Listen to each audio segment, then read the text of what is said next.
Página 195. No quinto mês de internação, Rafael engoliu mais 2 pilhas e foi levado para Minas Gerais, onde o parente de um dos internos tinha um hospital e faria o atendimento de graça. Ele chegou na Santa Casa de Misericórdia da cidade Brasília de Minas, certo de que finalmente conseguiria fugir. Só que o médico, Dr. José Maria Ruas, também diretor do hospital, foi direto ao ponto. Não vou operar, não vou operar. Tentaremos expulsar as pilhas com laxantes. Não vou te enganar.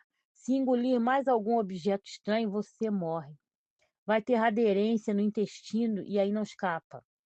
Rafael eliminou as pilhas naturalmente, ganhou do Dr. Ruas o apelido de Lanterna e voltou para a clínica com a intenção de mudar seu comportamento.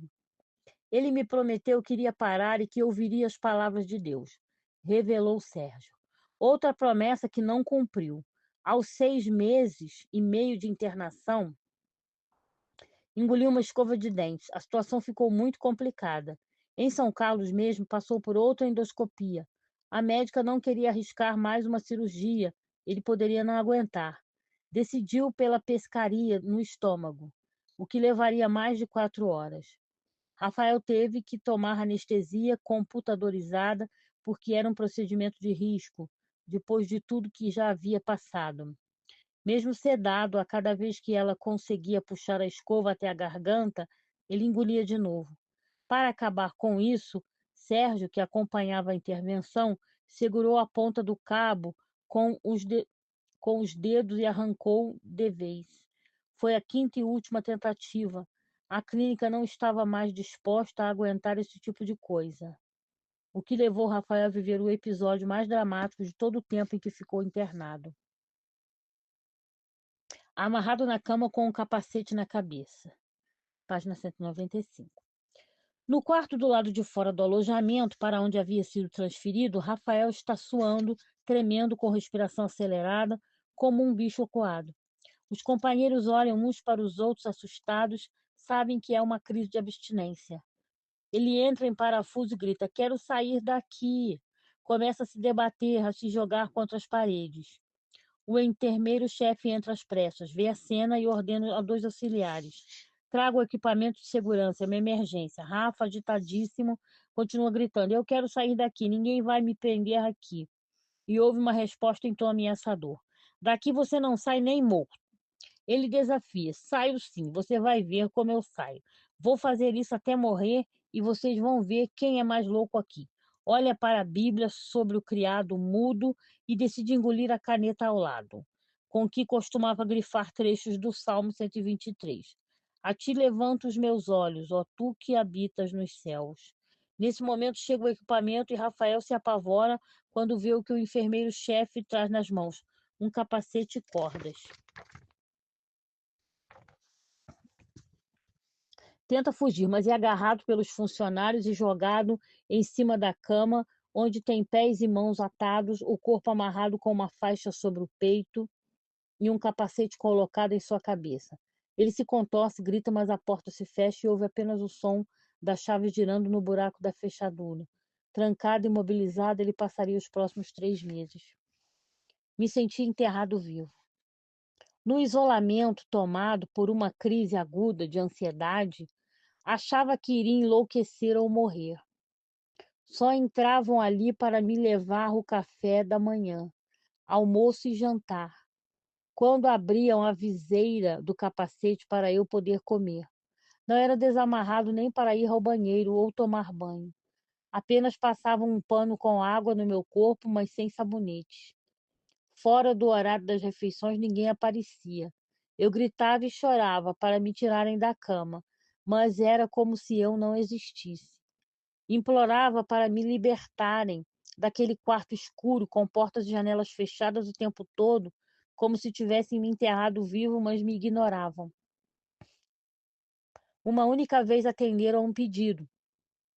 Já tinha passado de 2 meses que eu estava amarrado e queria muito ouvir um louvor. Aí colocaram o CD da banda diante do trono, que tinha Ana Paula Valadão como vocalista. A música era Preciso de Ti. e nunca mais me esqueci os versos. Rafa ainda repete a letra como se fosse uma oração. Preciso de ti, preciso do teu perdão. Preciso de ti, quebranta meu coração. Distante de ti, Senhor, não posso viver. Não vale a pena existir. Escuta o meu clamor, mais que o ar que eu respiro. Preciso de ti, Senhor. Livre do castigo, não consegue mais andar. Sérgio Bururu foi quem, mais uma vez, intercedeu por ele e conseguiu que a tortura tivesse um fim. Eu disse para o pastor Marçal que aquilo era desumano. Já fazia 60 dias que o Rafa estava preso naquela cama. Expliquei que o perigo de outras crises de abstinência já havia diminuído, que ele poderia voltar para o nosso convívio, e graças a Deus ele entendeu. Mesmo assim, foi convocada outra reunião, que demorou quase um mês para ser realizada, a fim de decidir se compensava ou não Rafael continuar ali. Foi quando senti o preconceito em relação a ele, até nos meios profissionais, uma discriminação total. Para se ter uma ideia, fui o único a votar pela sua permanência. Não desisti e chegamos a uma solução. Ele prosseguiria o tratamento na comunidade, mas iria morar comigo. Deixei de cuidar de 12 recuperandos para me dedicar só a ele. Página 197. Com essa decisão tomada, a direção permitiu que fosse libertado. Quando soltaram as amarras e me tiraram da cama, eu não sentia mais meu corpo. Tinha desacostumado com o peso dele, por ter ficado 3 meses só deitado, sem poder me mexer. A sensação era horrível e levei vários dias para voltar a ter equilíbrio e conseguir andar. Foi a pior crise de abstinência durante minha internação e o pior castigo, tão sofrido que depois disso nunca mais eu engoli nada, confessa. Também encarou com alívio o fato de passar a viver na casa de Bururu. Achei ótimo, porque a clínica cobrava muito e não oferecia nada. Vendia uma imagem de primeira para os pais dos pacientes, mas não possuía estrutura de hospedagem, nem de atendimento médico. O psiquiatra só aparecia de 15 em 15 dias e não examinava ninguém. Medicava através do que lia nas fichas dos pacientes. A fé do guardião na recuperação de Rafael finalmente começa a dar frutos. Aos 8 meses de internação, ele se conscientiza que levar o tratamento a sério é a única saída. A luz da vida tocou Rafael. Ele aceitou Deus e percebeu que poderia viver sem as drogas. Aos poucos vai desarmando, o espírito volta a cantar.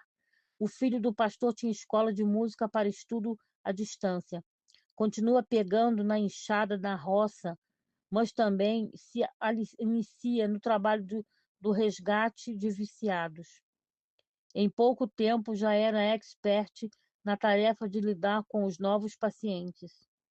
Toda a sua experiência como dependente químico deu ao Rafa muita sensibilidade para cuidar deles.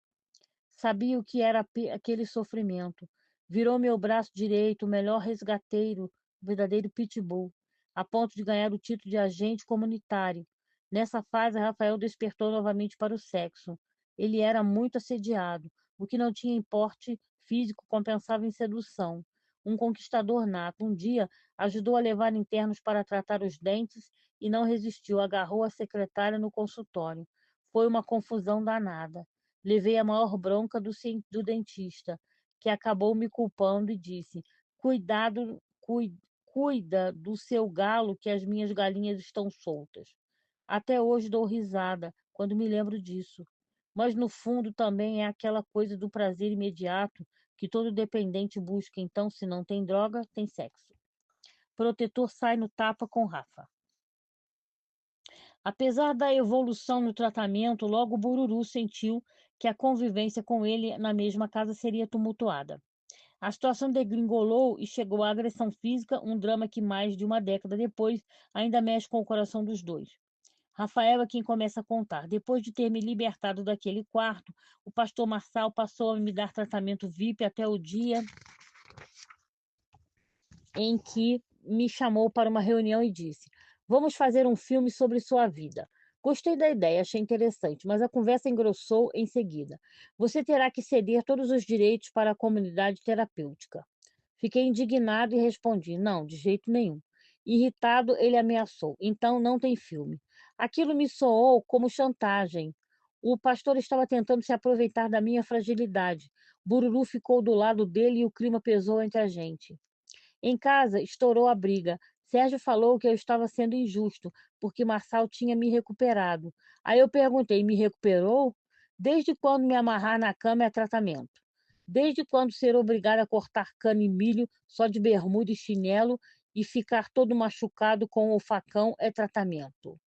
Esse pastor é um safado. Aí levei um soco na cara. Tentei abrir a porta para ir embora, porque estava sendo agredido por um homem de 160 quilos e 1,90 m de altura. E ele me deu um chute com sua bota de motoqueiro, que abriu um corte profundo na minha perna e começou a sangrar. Precisei levar 6 pontos, tenho a cicatriz até hoje. Bururu se defende. Rafa estava tenso. Começou a dizer que o pastor o explorava. Insistia em voltar a falar com ele, mas Marçal não apareceu para a conversa. Foi o que bastou para surtar. Quis passar por cima de mim para alcançar a porta e tentei impedir.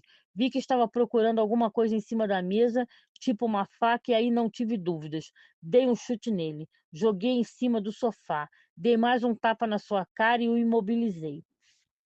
Depois que saiu da crise, Rafa se levantou e foi para o quarto, seguido por Bururu, que arrependido entrou atrás dele dizendo: Desculpa, bati na sua cara. Você é um homem, eu não podia fazer isso. Mas você está dormindo na cama do meu filho, foi acolhido na nossa casa como alguém da família. Como tem coragem de vir para cima de mim? Na época em que você rebolava na TV, eu ouvia Led. Na época em que você rebolava na TV, eu ouvia Led Zeppelin, ok? Tá na hora de aprender que sim é sim e não é não.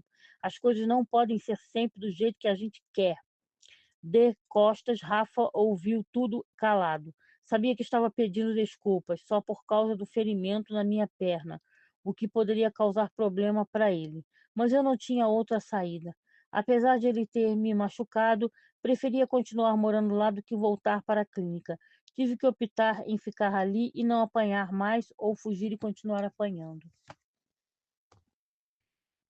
Silvia nunca deixou o aniversário do filho passar em branco. Tá o Rafael e a mãe com um bolo. Dia do aniversário, bolo e revolta. No dia seguinte era aniversário de Rafael, que recebeu a visita de Silvia e da avó. Levaram um bolo e um relógio como presentes, mas nem isso serviu de consolo pelo que havia passado. Muito pelo contrário, ficou revoltado. Minha mãe pediu explicações ao Bururu sobre meus ferimentos. Ele justificou dizendo que eu havia desrespeitado o pastor e, para meu espanto, ganhou o apoio dela. Protestei e respondeu: faz parte. Teve a coragem de ver as marcas das agressões, os pontos, os curativos e não tomar nenhuma providência. Isso foi me deixando louco. Então era assim? Tinha que engolir todos os meus pratos, ficar 2, 3, 4 meses sem que aparecesse na clínica para me ver, e Dona Silvia ainda achava que mesmo arrebentada eu estava vivendo num hotel 5 estrelas. Só minha avó bateu boca com Sérgio para me defender. O próprio guardião confirma que a discussão foi pesada. Eu disse para a dona Yolanda com todas as letras: bati no meu neto, bati no seu neto, sim, mas é melhor bater do que fazer garrote para aplicar cocaína, como a senhora já fez no braço dele. Rafael não nega, mas toma as dores da avó até hoje. Quando isso aconteceu, ela não tinha outra saída. Se não tomasse essa atitude, eu ia morrer de abstinência. Silvia e Yolanda voltaram para São Paulo. O filme não foi realizado, mas Rafa e o pastor fizeram as pazes e Bururu acabou perdoado pelas agressões. Página 201. Mãe impede o casamento arranjado. O aviso espiritual em meio à plantação começou a se concretizar.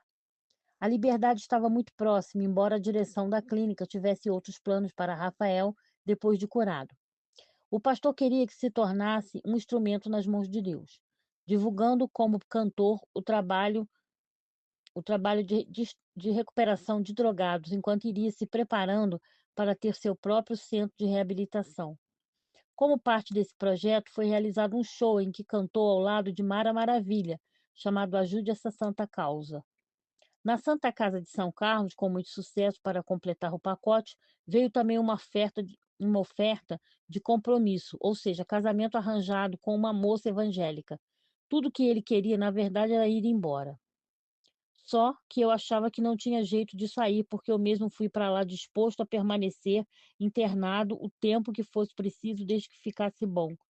Então, apesar de não aguentar mais estar fechado ali dentro, me tranquilizei e deixei essa história rolar, mesmo porque seria uma chance de eu voltar a ter uma vida sexual.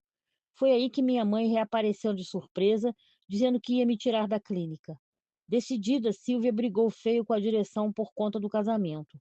O anjo da guarda conta detalhes. Ela já chegou afirmando que Rafael não ficaria mais nenhum minuto com a gente.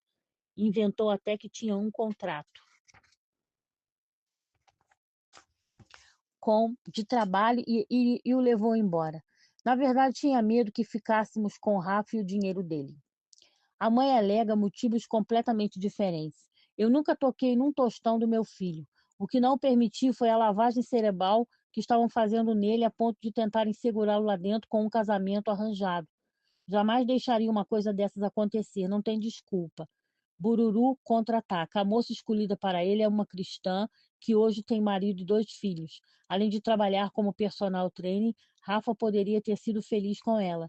Poderia ter formado uma família, finalmente teria um lar. Com certeza, não teria vivido momentos trágicos como prisão e tentativas de suicídio que vieram depois que deixou a clínica.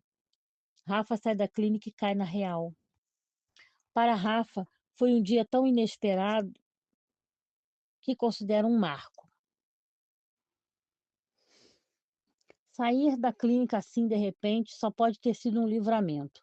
Achava que ainda ia demorar muito para ter alta, tentava se me conformar. Estava com a cabeça feita, tinha me tornado evangélico para valer, bitolado e radical. Mas quando abriram as portas do lugar do medo e da insegurança, senti uma felicidade enorme. Não parei para pensar: ah, e agora? Como vai ser? Pelo contrário, me senti muito forte, sabendo o que eu queria para a minha vida, mesmo tendo passado tudo o que passei naquela clínica, a pior de todas em que estive internado. Senti que todo o sofrimento tinha valido a pena. Fazia muito tempo que eu não sabia o que era ficar sóbrio, como fiquei durante 1 ano e 3 meses lá dentro. Estava preparado, já podia enfrentar o mundo de cara limpa. Lá fora, as bancas de jornais ainda estampavam manchetes sobre o atentado de 11 de setembro às Torres Gêmeas, em Nova York. Um choque de realidade para Rafa. Era outubro de 2001. Tinha chegado a hora, ainda ouvia a voz de Deus na plantação. E aqui tem uma reportagem de jornal, Guerra na América. EUA sofrem maior ataque da história, que foi o ataque às Torres Gêmeas, né? Que morreu bastante pessoas, muita gente morreu, foi muito triste o negócio. Gente, eu vou parando por aqui, tá bom? A gente recomeça da página 203 do capítulo 24, o recomeço, Cultos com Mara Maravilha. Gente, eu já estou quase no final do livro, eu estou gostando muito, o livro tem muitas fotos e é bem facinho de ler. Eu estou terminando, né, já. Então, é, eu gostaria assim de pedir aproveitar a companhia de vocês e fazer uma oração, tá? Por essas pessoas que são viciadas em drogas, tá? Santíssimo Deus e Pai, nós chegamos à tua presença em nome de Jesus. Te pedimos que tu possas abençoar o Rafael Ilha, sua família, que agora ele está recuperado, né? Ele escreveu um livro sobre a sua vida, né? Aprendeu muitas coisas e acho que agora ele deve estar ajudando muitas pessoas. Então, abençoa o seu livro, sua recuperação, sua vida fora das drogas. E tenha misericórdia das pessoas que ainda estão nas drogas, Pai, em todo o Brasil e no mundo inteiro. Homens e mulheres, jovens, adolescentes. E eu te peço que tu possas enviar o socorro espiritual, ético, social, material, humano e financeiro de que essas pessoas e famílias necessitam para que eles saiam das drogas, tenham a chance da recuperação, possam reconstruir suas vidas como o Rafael fez. E que tudo corra bem com eles também. Em nome de Jesus. Amém. Gente, eu agradeço a companhia de vocês até aqui, tá bom? E a gente recomeça da página 203, tá bom? E deixe seu like, seu comentário sobre o que você está achando do livro, do canal. Eu agradeço muito a companhia de vocês até aqui, tá? Fiquem com Deus, até a próxima leitura e beijos. Boa noite, amigos. Esse é o canal Leitura Integrativa. Eu sou a Ana Lúcia, muito prazer. Esse é um canal de leitura e o objetivo desse canal é eu ler alguns livros e vocês ouvirem e nós aumentarmos o nosso conhecimento juntos. A vantagem do canal é que vocês podem ouvir o livro enquanto vocês fazem outras coisas, como era no rádio antigamente. Aí vocês podem trabalhar e fazer outras coisas enquanto vocês ouvem o livro e nós adquirimos conhecimento. E se você conhecer algum deficiente visual que você quiser indicar o meu canal, eu fico muito grata. E o livro que nós estamos lendo agora se chama As Pedras do Meu Caminho, de Rafael Ilha, com a colaboração de Sônia Abrão, editora Escrituras. E o Rafael Ilha foi um cantor muito famoso da década de 90. E ele se viciou em drogas, e essa aqui é a história da vida dele, da sua carreira e de como que ele conseguiu vencer o vício das drogas. Hoje ele é casado, é pai de família, e ele não é mais drogado, né? Importante ressaltar isso. Então, e essa é a história da vida dele. E nós estamos já na página 203. E iremos começar daí. Página 203. O recomeço. Cultos com Mara Maravilha. Capítulo 24. A igreja da Assembleia de Deus, no bairro do Bom Retiro, em São Paulo, estava lotada. Quem dava o seu testemunho naquela noite era Rafael Ilha. Hoje sou um homem de fé. Agradeço a Deus pela minha transformação. Se estou livre do inferno das drogas, se tenho voz para cantar novamente e hoje posso louvar o Senhor através desse novo CD, se voltei para minha família e ainda tenho muitos sonhos a realizar, é porque trago no meu coração a força do amor de Deus que nunca nos abandona. Emocionado, dá a mão a Mara Maravilha e diz: agora vou cantar com minha irmã de fé, que esteve ao meu lado nas horas mais difíceis e me fez entender que Deus tinha uma missão muito especial para mim, a de semear, através da música, a sua mensagem. Aos primeiros acordes de Rompendo em Fé, os fiéis explodem em aplausos e formam um imenso coral. Esse seria o caminho de Rafael por um bom tempo, levado por Mara, que, como evangélica, fortaleceu seu espírito desde o dia em que, por acaso, passou diante da clínica de São Carlos, numa fase em que estava isolado do mundo e jamais poderia imaginar que ele bateria naqueles portões. Eu voltava de um show no interior de São Paulo quando li uma placa na estrada com o nome da comunidade e me lembrei que o Rafa estava internado ali. Então resolvi parar para visitá-lo, conta a cantora. Apesar de boa intenção, foi impedido de entrar, pois o regulamento ainda não permitia o contato dele com pessoas de fora. Sem poder vê-lo, escreveu na hora uma carta para que fosse entregue ao amigo, e a força das suas palavras iriam se transformar numa âncora, como ele relembra. Não sei onde a carta foi parar, mas nunca esqueci o que ela me disse sobre o amor de Jesus pela minha vida. Escreveu que Deus nos fez semelhantes, mas não iguais, porque tem uma história para cada um de nós e nada acontece por acaso. Pediu que eu... Página 204. Pediu que eu confiasse no Senhor acima de todas as coisas, porque o amor de Deus dura para sempre. Essa mensagem me deu um novo ânimo, renovou a minha fé e me fez seguir em frente. Meses depois, as visitas foram permitidas e Mara voltou à clínica. Quando me viu frente a frente com ele, levou um choque. Encontrei o Rafael gordo, inchado, parecia um peixe com falta de ar quando é tirado da água. Mas continuava muito carinhoso e afetivo. O que fiz por ele já tinha feito por outras pessoas. Não teve nada a ver com o fato de ser artista, mesmo porque na época em que o Polegar se apresentava no meu programa, eu não simpatizava com o Rafa. Do grupo, era o que eu achava de personalidade mais complicado. Hoje vejo que sempre foi sincero para o bem ou para o mal. E também é humilde, porque soube pedir ajuda quando precisava. Depois desse encontro na clínica, fizemos shows em dupla e quando ele saiu de lá, trabalhamos juntos por 2 anos. O Rafa nunca me desrespeitou, nunca levantou a voz para mim, sempre soube o lugar dele. Temos vida muito parecidas, somos filhos únicos, com relações difíceis com os pais. Crianças precoces que viraram sucesso, só que graças a Deus eu não enveredei pelo caminho das drogas. Mas também acho que esse não é um caminho sem volta, como dizem. Todo mundo que enfrenta esse drama com fé tem chance sim. Eu espero que Rafael continue sendo usado pelo Senhor para salvar muitas vidas. Finaliza.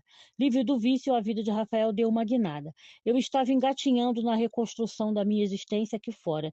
E foi de uma forma bem bacana, porque passei a frequentar a igreja 3 vezes por semana, a dar testemunhas e a cantar em vários cultos e, em troca, recebia ofertas em dinheiro. Voltei a ganhar minha grana de forma honesta e consegui lançar meu CD gospel. Com isso, o trabalho com as igrejas aumentou, os caminhos se abriram e tudo se estabilizou. Sem dúvida, tempos de paz, depois de ter descido os 7 círculos do inferno. Estava bem espiritualmente, mas o ser humano sempre quer mais. Há sempre um buraco na alma a ser preenchido, e Rafael começou a sentir um vazio. A minha vida era de casa para a igreja, da igreja para a casa. Eu só falava em Deus. Eu não tinha nenhuma outra atividade a não ser essa, que para mim era obrigação, mas sim para mim não era obrigação, mas sim uma opção de vida muito boa. O problema é que comecei a sentir falta de um relacionamento de uma mulher ao meu lado. E ele foi buscar essa mulher no seu passado, Fabiana. Casou com ela e teve um filho, que parecia um final feliz, quase acabou com a sua vida. O casamento e o caminhão de presente do Faustão. Rafael estava rodando pelo Parque São Domingos, onde Fabiana morava, mas não conseguia se lembrar de onde era a casa. Enquanto dirigia, puxava pela memória até que, de um dado momento, se viu diante do portão em que costumava deixá-la. Mas não foi a ex-namorada quem o atendeu. Ela tinha ido embora, contou a madrasta, e levado a filha pequena Raíssa para viverem em Moema, do outro lado da cidade. Apesar de surpreso, Rafa esticou a conversa e conseguiu o novo número de telefone. Ligou e conversou com a irmã com quem Fabiana dividiu o apartamento e anotou o endereço.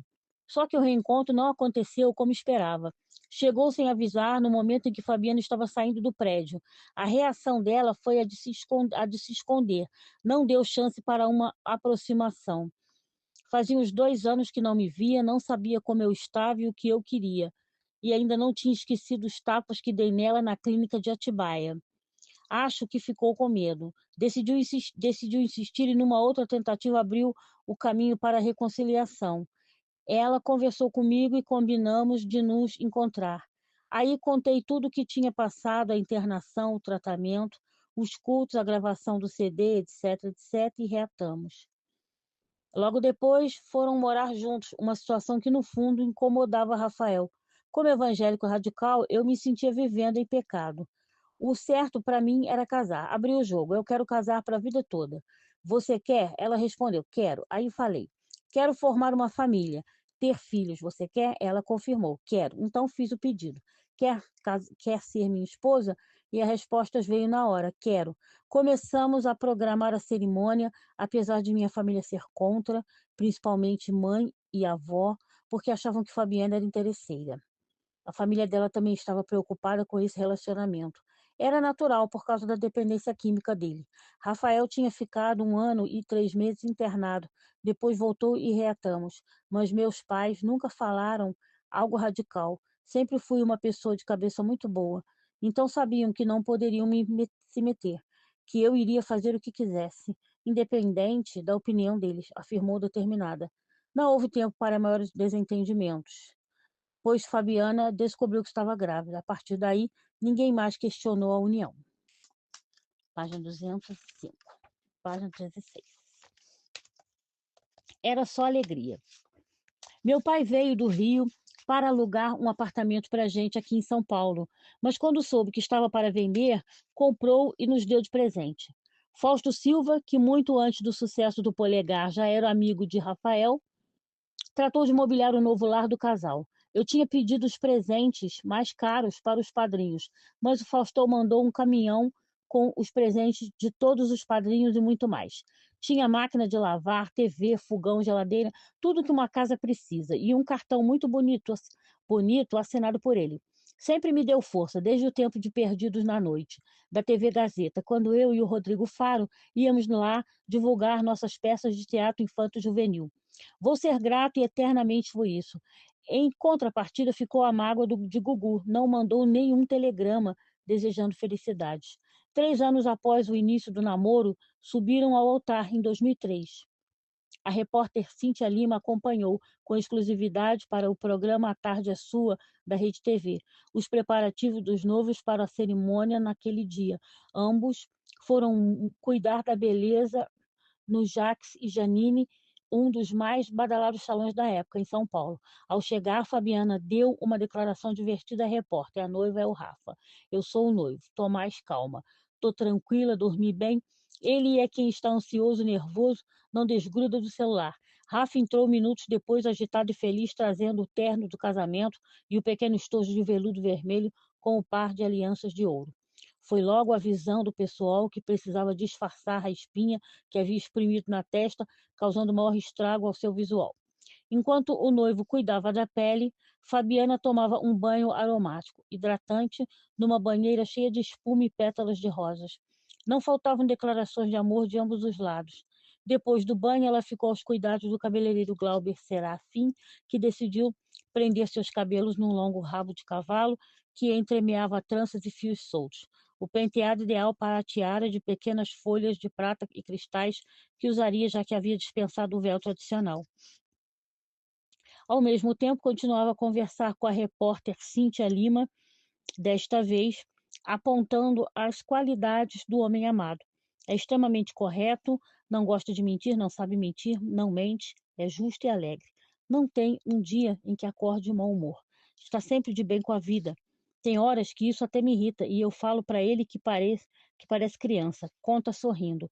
Do outro lado do salão, Rafa, em meio a uma escova para disfarçar um princípio de calvície, confirma: acordo cedo, não passo das 9 da manhã, gosto de fazer o café, ir à padaria, ao parque, levar o carro para lavar, ligar para, ligar para a clínica para saber da molecada em recuperação. Esse é o meu jeitão. Mas claro que também tem seus defeitos. Se o bom humor faz dele uma criança, as manias são de um velho. É sistemático e teimoso.